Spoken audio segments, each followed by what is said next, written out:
Good to have you with us on a Friday morning. I'm Joe Fryer. And I'm Savannah Sellers. Thanks for being here. We're going to get started this Friday morning with that ruling from a federal appeals court pausing a lower court order on President Trump's attempts to slap tariffs on international trading partners. This decision will have wide-ranging impacts from Wall Street to Main Street. It comes a day after a federal trade court ruled against Mr. Trump, saying he exceeded his authority. This appeals court ruling will now stay in effect until at least June 9th. The director of the National Economic Council calls it a big victory for the president, just hours before the appeals court ruling after the trade court blocked those tariffs. The White House press secretary was critical of our nation's judicial branch. These judges failed to acknowledge that the President of the United States has core foreign affairs powers and authority given to him by Congress to protect the United States economy and national security. Meanwhile, President Trump is set to meet this afternoon in the Oval Office with Elon Musk on his final day as a special government employee. Musk announced this week his time in the White House was coming to an end. NBC News White House correspondent Vaughn Hilliard joins us now from Washington with the latest on all these items. Vaughn, good to have you with us. So Peter Navarro is the White House senior counsel for trade and manufacturing. He believes the administration is going to find a way to institute the tariffs, even if it ultimately loses this case. Where do things stand right now on tariffs, and then where do we go from here? Right. Peter Navarro is setting this up in the situation, even if they lose this case, because this appeals court pause does just that. It just pauses the U.S. Court of International Trade's ruling, effectively ending the president's tariffs for just at least a couple of weeks until the court said, the appeals court, until June 9th. That's when legal briefs are going to be filed as part of this appeals process of the U.S. Court of International Trade's decision to end these tariffs. And so for at least now, the tariffs are back on, which, as you noted, the White House is celebrating here. But still, the legal question is still being presented of whether the president has the unilateral powers in effectively usurping Congress's oversight of trade and tariffs. And so this is still at the heart of the question here. The president, for his part, was blasting those three judges that are a part of the U.S. Court of International Trade, asking where these judges came from in a social media post. Notably, one of them was actually nominated by the president himself during his first term. Vaughn, we learned that President Trump met yesterday with Fed Reserve Chair Jerome Powell. As we mentioned, this is at the White House.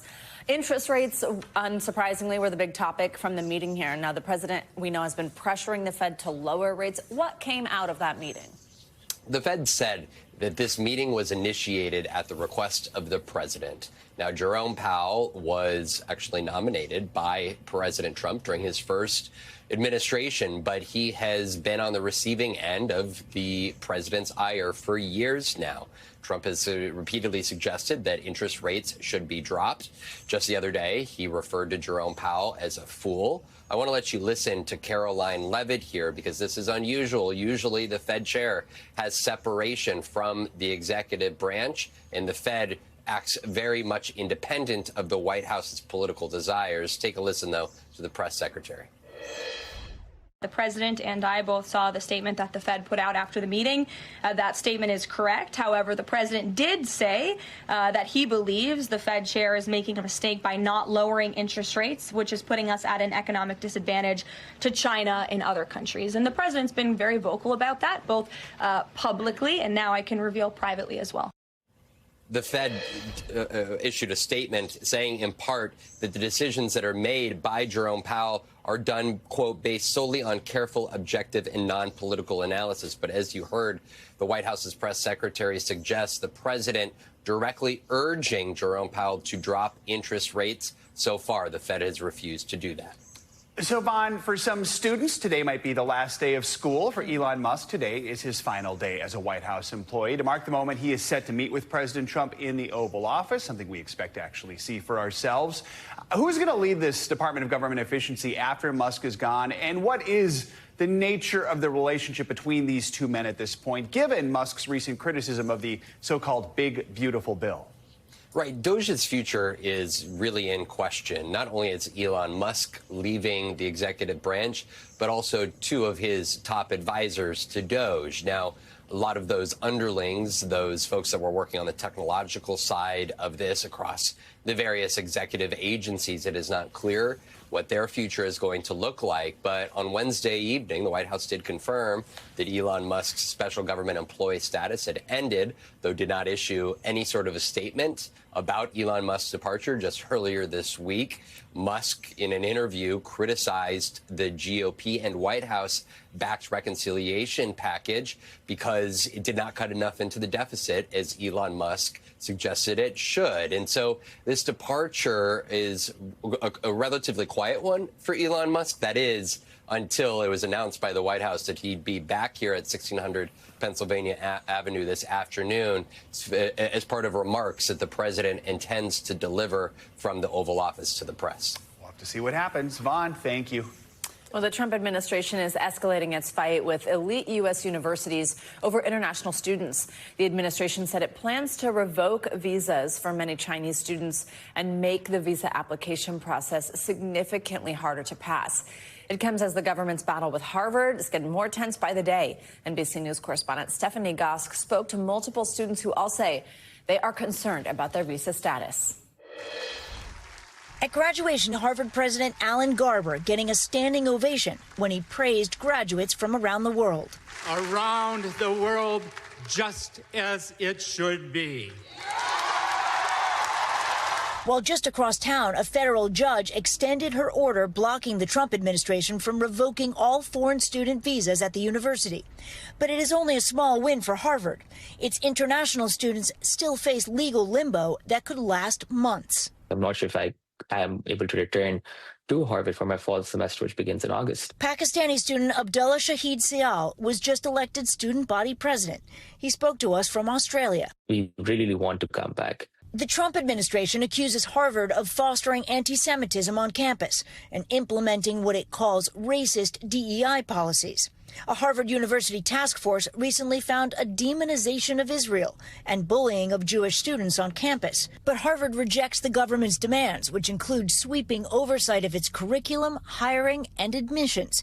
In retaliation, federal agencies froze billions of dollars in grants, including for cancer research. Harvard has been a disaster. I'd rather see that money go to trade schools. And by the way, they're totally anti-Semitic at Harvard. The move to revoke international student visas impacts more than a quarter of the student body. The Trump administration with a new escalation. Secretary of State Marco Rubio announcing the State Department will aggressively revoke visas for Chinese students, including those with connections to the Chinese Communist Party or studying in critical fields, and will revise visa criteria to enhance scrutiny of all future visa applications from China. 270,000 Chinese students are studying at U.S. colleges. Back here at Harvard, Maria Kuznetsova graduated. She's a human rights activist from Russia. But what happens to you if your visa gets revoked? I don't have any, other visa. If I get deported back to Russia directly, it's a very bad situation for me. Our thanks to Stephanie Gosk for that report. While Harvard officials told NBC News that because of uncertainties surrounding their visas, dozens of international students have already asked about transferring. You could call it the art of the pardon. The president's pardon power has certainly been on full display this week. Among those getting the ultimate reprieve, reality TV stars Todd and Julie Chrisley. They were pardoned by President Trump 3 years after they were convicted on federal charges, including fraud and conspiracy. As NBC News White House correspondent Michelle Sindor explains, the president is throwing this lifeline to those he sees as allies. I've got Todd over here being dramatic. We're getting the first glimpses of the Chrisleys, freed by President Trump from federal prison, and the antics that made them darlings of reality TV for nearly a decade on Chrisley Knows Best. I want young and hip, not suburban mom. I am a hot suburban mom. Already back on full display. You just sprayed perfume everywhere. I didn't have to deal with this in prison. Savannah Chrisley, daughter of Todd and Julie Chrisley, posting these videos riding in a car alongside her father after his release. Feel that muscle. Oh, yeah, feel the muscle. Yeah, I'm not gonna lie. It's hard. Todd's jacked. Jacked. Savannah also posting this image on Instagram, still not showing the faces of her parents, but telling her followers, reunited and it feels so good. They call them the Trumps of Georgia. President Trump's pardon czar, Alice Marie Johnson, telling Fox News she believes the Chrisleys were politically targeted. They don't pose a risk to society. In fact, I know that they're going to use their voices and their platform to uplift the president's agenda. Lifetime confirming they will provide the Chrisleys with a platform, greenlighting a new docuseries that will premiere later this year. Writing in a press release, the Chrisleys don't know best anymore, but they're doing their best to be there for each other. It will document all of these things, and we're excited. I know that I look 30, but I feel 20. Todd, Julie, and their family became household names with their original hit show on the USA Network. But in 2022, a dramatic fall from grace. The couple convicted of tax evasion and defrauding banks out of more than $30 million, sentenced to a combined 19 years in prison. You don't understand it until it happens to you. Savannah becoming her parents' chief advocate, even appearing at the Republican National Convention last July in support of another man who is claimed to be a victim of political persecution, President Trump. My family was persecuted by rogue prosecutors in Fulton County due to our public profile and conservative beliefs. The Chrisleys join a growing list of Trump's political allies, pardoned for their crimes. Ex-Virginia Sheriff Scott Jenkins, a prominent supporter of the president who was convicted by a jury of bribery and corruption and sentenced to 10 years in prison, also had his convictions washed away Monday. Scrutiny is mounting over who President Trump says he may pardon next. The men convicted of plotting to kidnap Michigan Governor Gretchen Whitmer. I did watch the trial. It looked to me like somewhat of a railroad job. The governor responding to the possibility that her would-be captors may go free. I'm very disappointed that they're even considering it. Yamiche Alcindor, NBC News. Let's get you some weather now. Severe weather is expected up and down the East Coast this weekend. For more details on how it could impact you, we'll take a look at your forecast. Yeah, Angie Lastman is here with that. Angie, good morning. Hi, guys. Good morning to you. Finally Friday, and unfortunately, we've got some rain in the forecast. Could interrupt those weekend plans. And even this morning, we're starting out with kind of a busy forecast. We've got some of these showers and a couple of thunderstorms centered across parts of the Ohio Valley, Southern Plains, specifically Texas, dealing with a line of thunderstorms with a whole lot of lightning associated with it working to the east. And then we've got this moisture working offshore for the mid-Atlantic, who has been quite soggy over the past 24 hours. You're going to get a break if you live in the mid-Atlantic from the rain for now, but then we're going to start to see this ramp up here again as we get into the later parts of today and even tomorrow across parts of the east.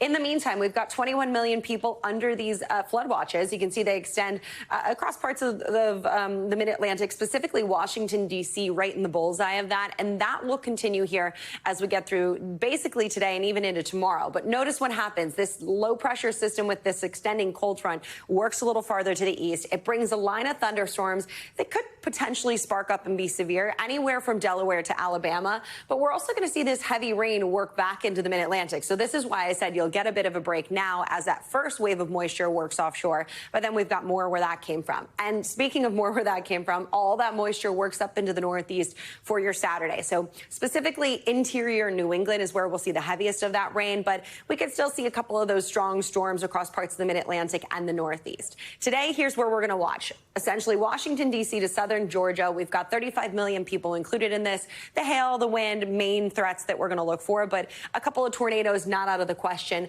as that system works to the east. We'll still be looking for additional rainfall on those really already saturated grounds across this region. So 1 inch to 2 inches, maybe upwards of 3 inches in some spots. So just watch for some localized flooding through tomorrow. Big picture look of the weekend. Boy, it's the rain across the northeast, but basically everywhere else we're going to see a whole lot of sunshine. We've got warm weather expected out west, so warm that we potentially will see some record highs broken, and we've already got those heat alerts in effect across parts of the west, essentially the Rockies to California.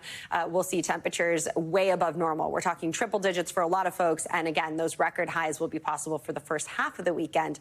The south also deals with some temperatures that are above normal. We've got 80s on tap along the Gulf Coast, and then that that warmth works into the Midwest. So Sunday looks quite bright across the midsection of the country with temperatures well into the 80s, even as far north as the northern plains. And guys, don't worry, the sun returns for the Northeast as we get into Sunday, really living up to its weekday name, Sunday. we look forward to chatting with you next week. Yeah, next week we'll be having fun conversations. Yes, you will. All right. Thanks, Angie. Thanks, Angie. Got it. 2 men are still on the lam exactly 2 weeks after a daring escape from a jail in New Orleans. Now, 8 of those men have since been recaptured, but the manhunt is ongoing for those 2 elusive fugitives.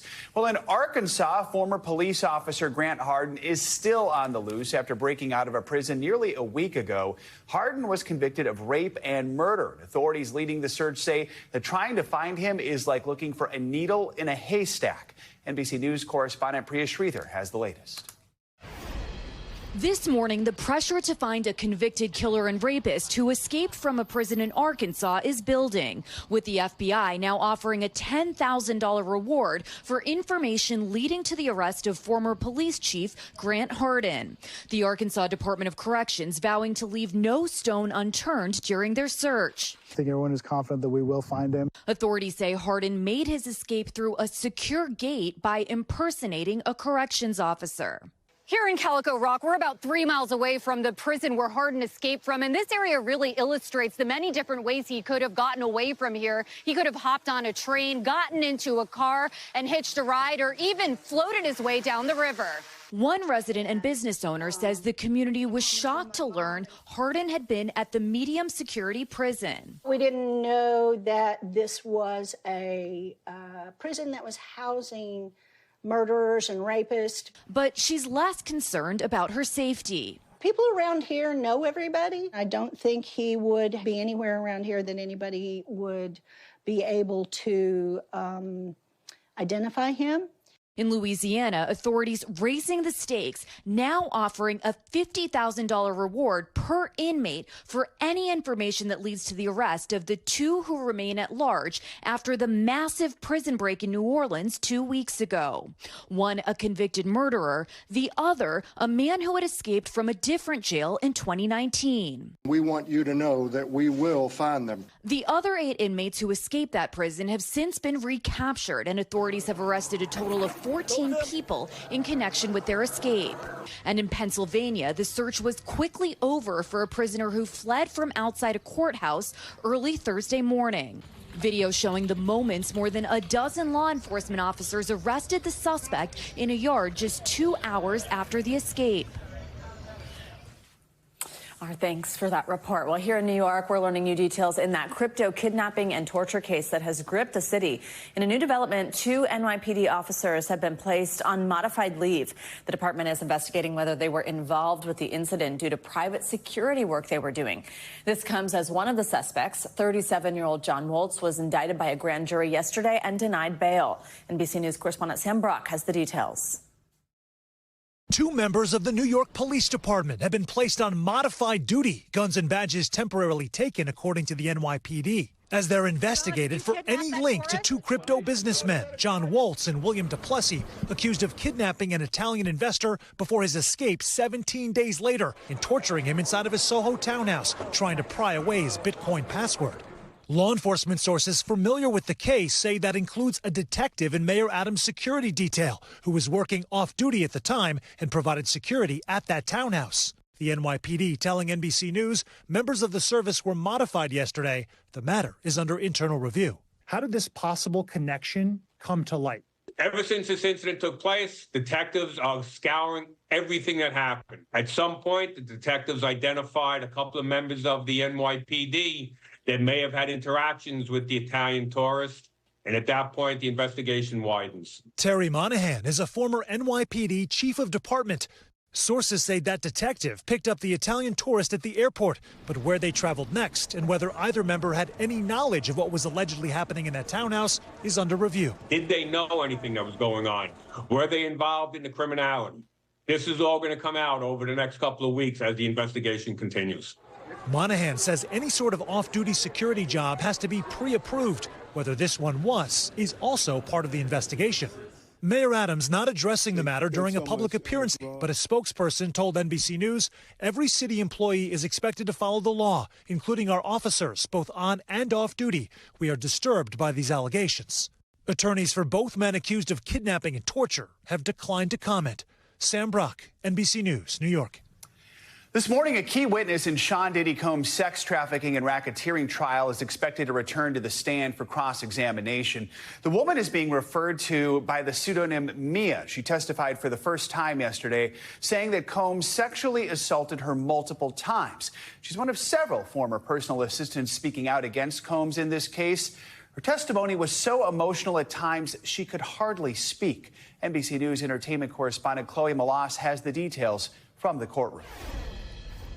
Gripping and emotional testimony from a former personal assistant to Sean Diddy Combs, who wept as she told jurors that her boss repeatedly sexually assaulted and raped her. Testifying under the pseudonym Mia to protect her anonymity, she recounted an incident at his Beverly Hills home when he entered a bedroom where she was sleeping and began having sex with her. Through tears, saying, quote, "He told me to be quiet. He put himself inside of me. I just froze." Another time, she said Combs forced her to perform oral sex.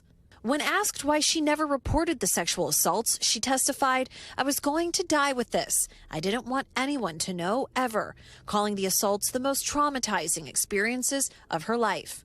Combs has pled not guilty to all charges. Mia also testifying about grueling conditions during the 8 years she worked for Combs. She said that she once worked 5 days without sleep, leading to a physical breakdown. She said, "He has thrown things at me. He has thrown me against the wall. He has thrown me into a pool." Mia's testimony that she worked for days on end without sleep and that Combs threw things at her and was otherwise violent goes towards the government's burden of proof for racketeering.